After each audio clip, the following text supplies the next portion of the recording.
First sir songs చేయడం నేర్పించారు. One song చేశాను, నా పేరు మీద నేనే చేశాను మేడం. ఓకే. అది చాలా బాగా వచ్చింది. అండ్ నెక్స్ట్ సాంగ్ మా తమ్ముడి పేరు మీద చేశాను, అది ఇంకా బాగా వచ్చింది. అట్లా నా సరౌండింగ్స్ ఎవరు బర్త్డే ఉంటే వాళ్ళకి, యానివర్సరీ ఉంటే వాళ్ళకి అందరికీ ఫ్రీగా చేసి ఇచ్చాను. వాళ్ళందరూ నాకు సాంగ్స్ రిఫర్ చేయడం జరిగింది. ఓకే.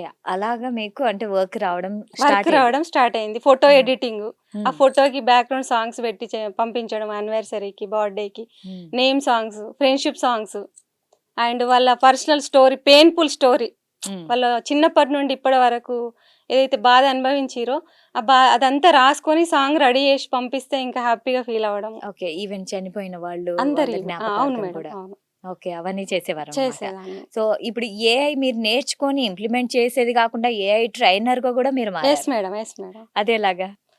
అంటే నేను నేర్చుకున్నప్పుడు నాలాగా హౌస్ వైఫ్స్ ఎంతో మంది బాధపడుతూ ఇన్కమ్ కోసం ఒక కనీసం ఒక 10,000 రూపీస్ అన్నా సంపాదిస్తే బాగుంటది అని అనుకునే వాళ్ళు చాలా మంది ఉంటారు. అవును. సో, కాబట్టి నేను నేర్చుకున్నప్పుడు ఇంకా చాలా మందికి ఇది రీచ్ చేయాలి.